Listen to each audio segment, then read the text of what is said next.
Bismillah, alhamdulillah, wassalatu wassalam ala sayyidina rasulillah Sayyidina Muhammad ibn Abdullah wa ala alihi wa sahbihi wa mawalah, amma ba'd. Ini adalah episode atau part terakhir tentang perjalanan kehidupan Al-Imam Syafi'i rahimahullah subhanahu wa ta'ala, yang mana seperti yang kita ketahui, Al-Imam Syafi'i, beliau itu adalah seorang imam yang luar biasa di dalam keilmuannya, di dalam ketakwaannya, di dalam kewaraan beliau, dan bagaimana beliau mengikut daripada Nabi Muhammad sallallahu wasallam wa baraka alaihi wa ala alihi. Dan dengan kecerdasan beliau pun menggabungkan antara dua daripada pondasi ilmu agama yang sangat besar pada waktu itu, yaitu adalah madhab Abu Hanifah dan madhab Imam Malik rahimahullah subhanahu wa ta'ala, sehingga beliau mempunyai daripada madhab qadim. Terus beliau akhirnya rehlah ke Mesir, dan di Mesirlah tercipta daripada madhab jadid yang sampai sekarang alhamdulillah kita nikmati dan kita ambil daripada kemanfaatan ilmu beliau. Uniknya, ketika beliau masuk ke Mesir itu, ada salah seorang daripada ulama yang bernama Abdullah bin Abil Hakam. Beliau ini diantara daripada fuqaha ahli fikih di dalam madhab Imam Malik. Ketika beliau masuk ke Mesir, Abdullah bin Hakam ini bilang kepada Imam Syafi'i, kata beliau, kalau engkau mau masuk ke Mesir ini harus memiliki dua hal. Yang pertama, ayyakuna indaka gutu sana. Engkau harus memiliki bahan pokok buat makan selama 1 tahun. Yang kedua, ayyakuna laka majlisun 'indas sultani tata'azza bihi. Yaitu adalah engkau harus mempunyai kedudukan di sisi para raja.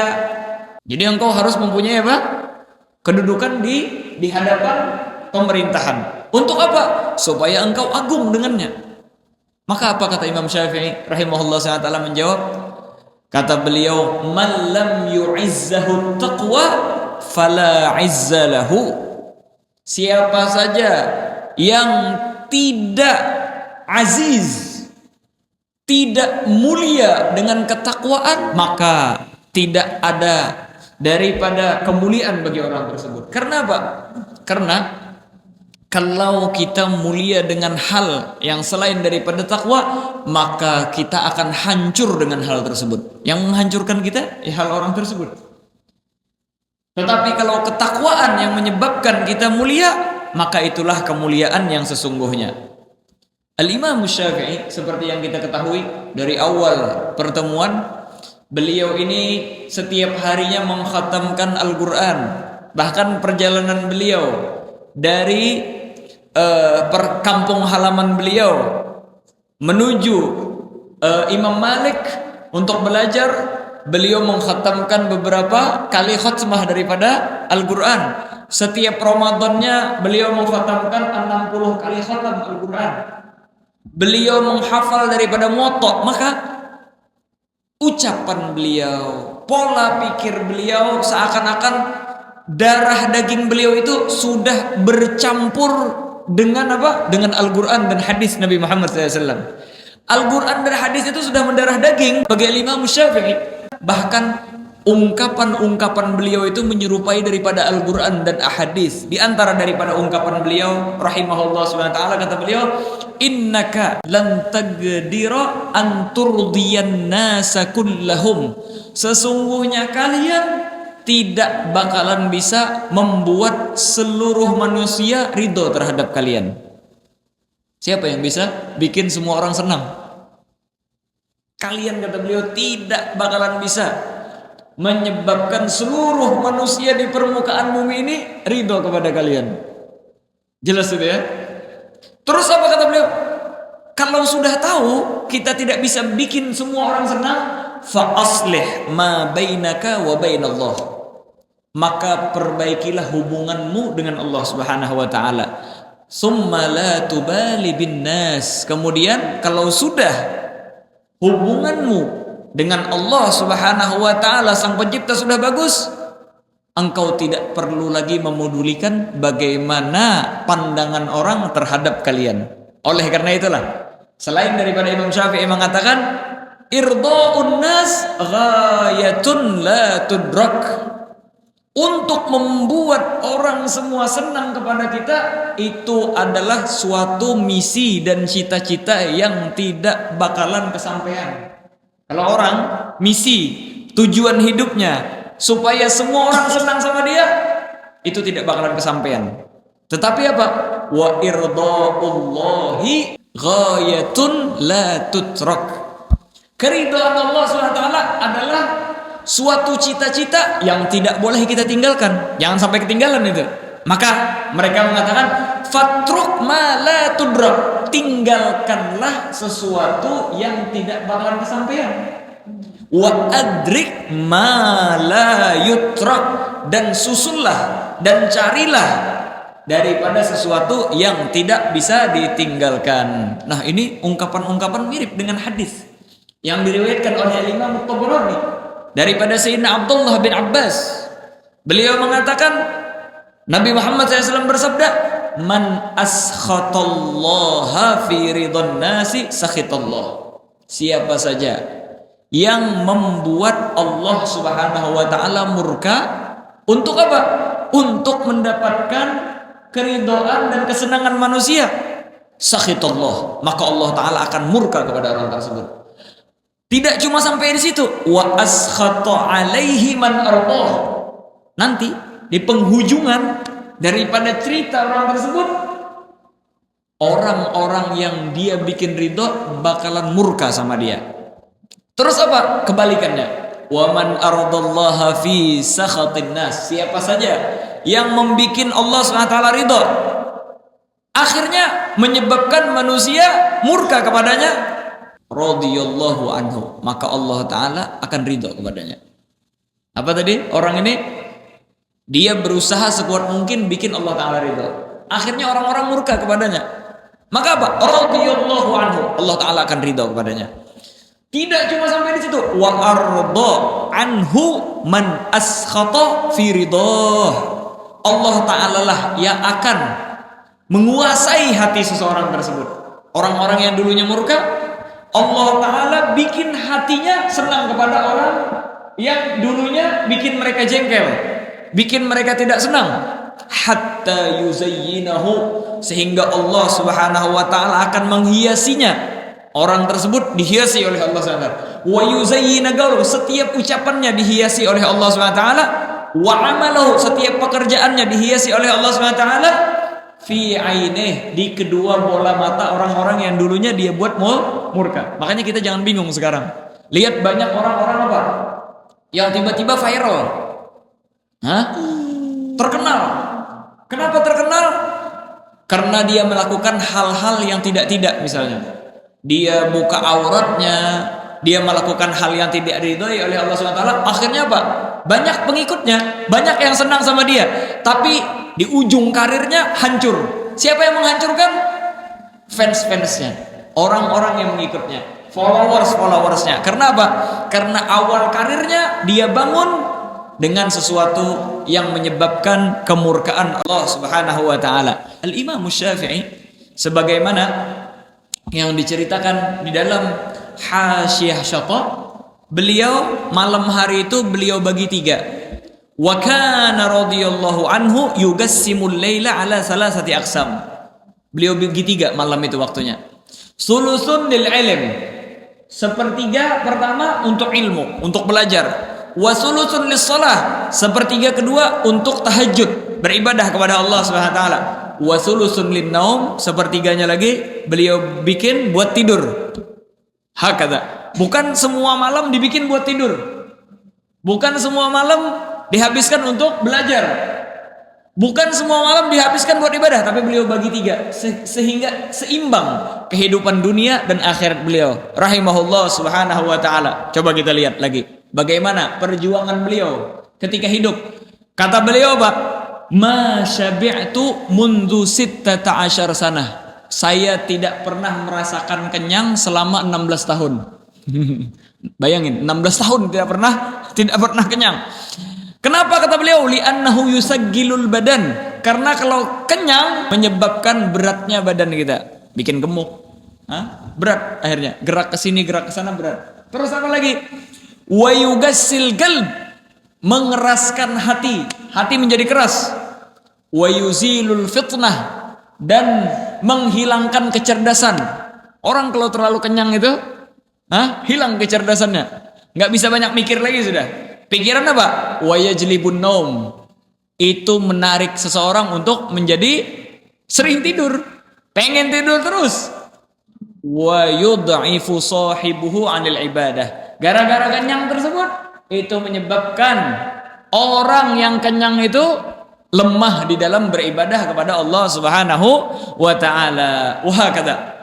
Dan beliau itu sering ditanya daripada masalah dan beliau diam dulu. Akhirnya apa? Ditanya, fagila lahu lima la tujib. Kenapa tidak langsung dijawab? Fagala. Maka beliau menjawab, hatta a'lama al-fadl fi sukuti au fi jawabi.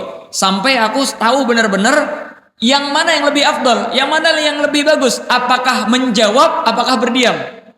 Jelas itu ya. Apakah berdiam lebih baik daripada menjawab? Maka aku berdiam. Ataukah menjawab lebih baik daripada berdiam? Baru aku menjawab. Wah kata rahimahullah. Dalam artian apa? Beliau tidak sembarangan ngomong.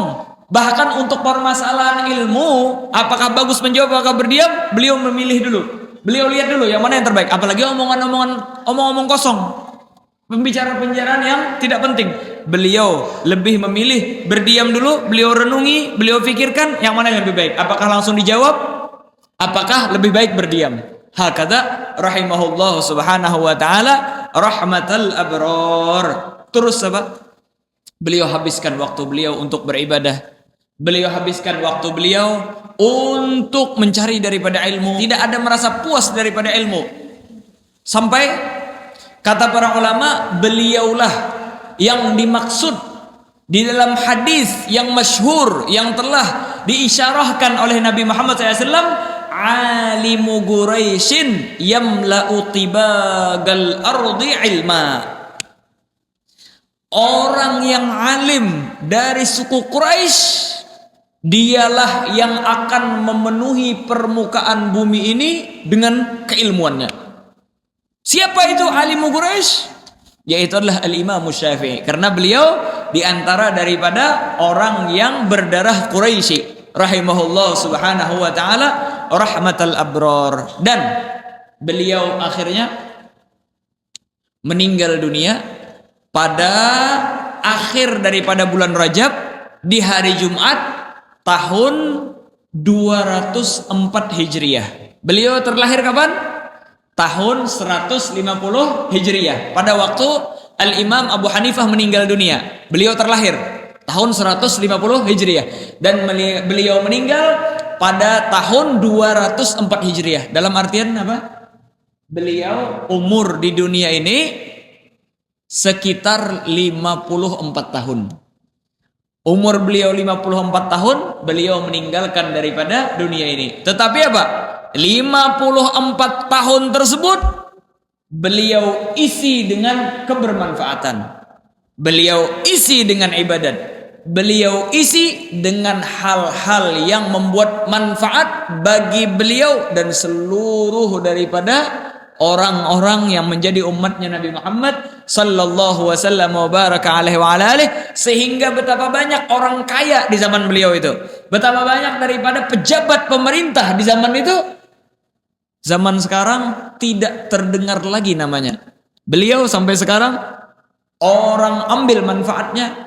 Nama beliau selalu dikenang, ilmu beliau selalu mengalir jariahnya ke kubur beliau rahimahullah subhanahu wa ta'ala rahmatal abrar. Nah, mudah-mudahan dengan mendengar daripada manaqib al-Imam Syafi'i ini, kita bisa memperbaiki daripada kehidupan kita, kehidupan dunia kita dan akhirat kita diperbaiki oleh Allah Subhanahu wa taala. Kita bisa memenuhi daripada waktu-waktu kita untuk menuntut ilmu, untuk beramal soleh, untuk mengerjakan daripada hal-hal yang diridhoi oleh Allah Subhanahu wa taala, dan semoga yang kita jadikan daripada bekal kita maupun di dunia dan akhirat ini adalah ketakwaan kepada Allah Subhanahu wa taala. Karena kata Imam Syafi'i, "Faman lam yu'izzahu taqwa fala izzalahu." Orang yang tidak aziz, tidak mulia dengan takwa, maka tidak ada kemuliaan daripada orang tersebut. Dan ini sesuai dengan firman Allah SWT. Apa kata Allah SWT? Tazawwadu, carilah bekal untuk akhirat. Mau tahu bekal apa yang terbaik? Fa inna khairaz zadi at-taqwa. Sesungguhnya sepaling baik daripada zat bekal yaitu adalah ketakwaan kepada Allah Subhanahu wa taala. Maka ketakwaan adalah sepaling baik daripada bekal untuk negeri akhirat ataupun ketika di dunia ini. Dan banyak daripada orang-orang yang hidupnya bahagia karena dia memegang daripada ketakwaan. Betapa banyak daripada orang yang sukses, orang yang tentram hidupnya dengan berkat ketakwaannya kepada Allah Subhanahu wa taala. Karena Allah Subhanahu wa taala juga berfirman, "Wa may yattaqillaha yaj'al lahu makhraja wa yarzuqhu min haitsu la yahtasib." Siapa saja yang bertakwa kepada Allah Subhanahu wa taala, maka Allah Subhanahu wa taala akan memberikan dia jalan keluar daripada setiap permasalahannya, dan Allah taala lah yang akan memberikan dia rezeki daripada jalan yang tidak dia tahu, daripada jalan yang tidak bisa diperkirakan. Begitu banyak daripada rezeki yang akan dibagi-bagikan oleh Allah SWT kepada orang-orang yang bertakwa. Semoga ini menjadi bekal kita buat negeri dunia dan akhirat kita.